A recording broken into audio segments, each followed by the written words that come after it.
Richard, thank you very much for agreeing to have this discussion.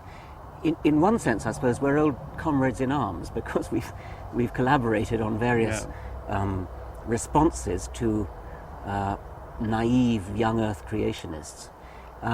Would you like to say anything about that from the sort of Anglican Well, I point of view? find it absolutely extraordinary that this kind of creationism is coming in at this stage of the 21st century. When I think that shortly after that famous debate in Oxford with my predecessor Samuel Wilberforce, Frederick Temple, who was later to become Archbishop of Canterbury, gave a lecture in Oxford, and he said, God doesn't just make the world, he does something much more wonderful. He makes the world make itself. Yes. And historians of science say that it was amazing how quickly the thinking Christian public in Britain actually took on board the theory of evolution, so that by the 1870s or 1880s it was no real problem to most thoughtful Christians. And it's extraordinary at this stage, you know, coming over from America, we get this creation. It's really baffling. Yes, well, I agree, of course. But is there a sense in which they are sort of being true to their scriptures in a way that you're not? I mean, you've moved on from that, and might they say, well, we're the only ones who are carrying on the true tradition? Well, it is true that until biblical criticism came in from Germany in the 1830s or 1840s, the church took a very literalistic view of the scriptures. They thought that the scriptures were science as well as history and geography and everything else. But we now know different from that. And what I would say, and I think most Christians would now want to say, that actually the Bible doesn't give us science, it gives us the science of particular ages. What it gives us is an ultimate meaning and purpose, or a purported meaning and purpose for things. In other words, in terms of creation, however the world came into existence, everything is ultimately dependent upon a ground of being, a power, an uncreated source of all existence. One may or may not believe that, but that is the fundamental meaning of those early wonderful chapters in the book of Genesis. Yeah. There's that, from my point of view, absolutely no incompatibility at all. Yes. Can I turn to morality and ethics? I know that recently in the House of Lords you've been very active in the debate about euthanasia. To me, it sounds as though your position is what might be called an absolutist one on this. I know you're very liberal on all sorts of other things. As though you're taking an absolutist stand on human life. Would that be fair? Well, it's a wee bit more nuanced than that. There is a famous conundrum called the policeman's dilemma. A driver is in a cab of a burning lorry. He's about to die in agony, and a policeman comes along. Should he shoot him so to keep him from burning to death in absolute agony?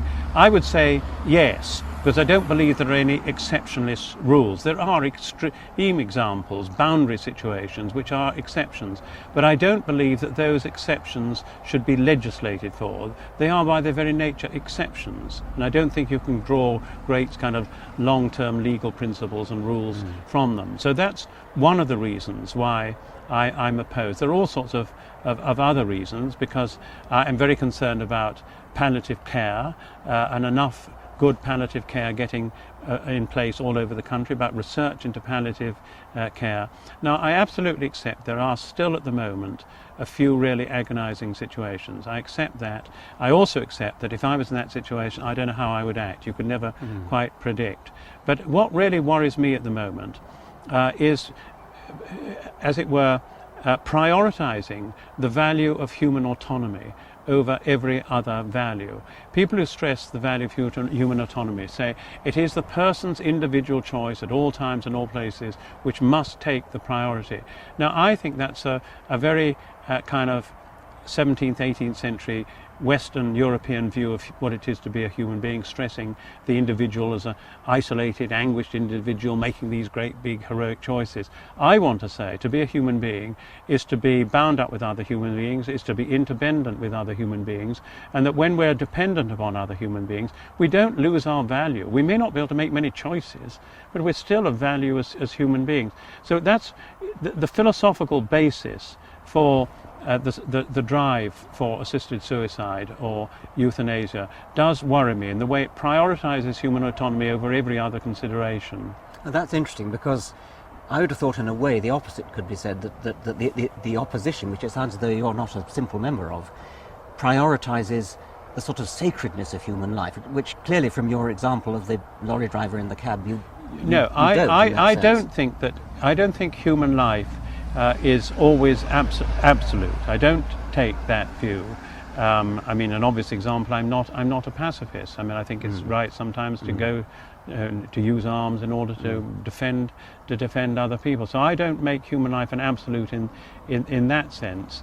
Now, I know there are religious people who say, well, it's God who causes us to be born, and it's only God who should take our life away at the end. I don't actually take. You're not one of them. I'm not. I don't know. I think my argument, it actually stands up in secular, rational terms. It always it very much annoyed me in the House of Lords in the debate, where the people who are pro-euthanasia tried to say that all the arguments were really by religious people on religious grounds. Yeah. That is not my worry. Real worry is this stressing of human autonomy. And you see, I think that we are dependent for a lot of our life. When we're in the womb, when we're children, perhaps when we're sick towards the end, we're dependent upon other people. And I also worry, this is another point which is difficult to make, and I'm not sure I've ever made it clearly enough, and it may not be totally convincing. But if a person is in extreme distress and they're asking to die, and you give them a means to die, or you actually administer something yourself to hasten them away, what kind of message is that conveying to them? Now, I know that the motivation can be totally right. You can say, I totally believe that people can be beautifully motivated to put that person out of that agony. But if you actually accede to that request, is there something more than that being actually conveyed by the very action, as though you're kind of hastening them out of the here and now? How do they receive that message? That's what worries me. I want to move on from this, but just one more point I'd like to put to you, which actually comes from Lala, my wife, whose mother committed suicide. Yes. And she's very clear that her mother would not have committed suicide if she had known that when the time came for her to really want to die, a doctor would have been allowed to do it. So she, as it were, preempted. Right. She killed herself long before she actually really wanted to, because she wanted to kill herself before she became incapable, before she lost, in other words, the autonomy that you're talking about. And this is sort of paradoxical, because it kind of means that if doctors were allowed to assist suicide, people would probably commit suicide less. And that's a paradox which people need to face up to, I think. Well, I mean, obviously I respect what Lala has said in the example of her own mother. But you see, I think that palliative care has improved hugely over the last 10 or 20 years, and it needs to improve more. And I really think that we can get to the situation where people need not be in extreme distress when they die, and that we could have good palliative care all over the country. I mean, it's the experience of good hospices, for example, that actually when people have been there for a bit and they feel cared for, looked after, and their pain is kept under control, as it can be by proper administration of the right drugs at the right time, actually they don't ask to die. So that's what I would, and you see, I think if we legislate for euthanasia, it could stop people putting the right kind of motivation and the right kind of resources into good palliative care. I can see that. Well, I hope you're right about that. All I can say is when my time comes, I shall have myself declared an animal and go to the vet. Can I move on?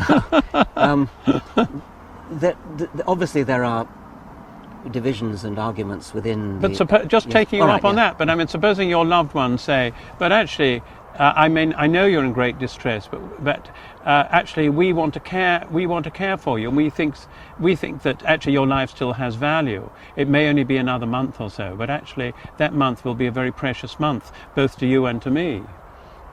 There's something a little bit odd, isn't there, about a religious person who believes that there is life after death, and an atheist who doesn't, should be taking these positions. I mean, in some ways, it might go the other way around. I agree. It could go the other way around. Yes.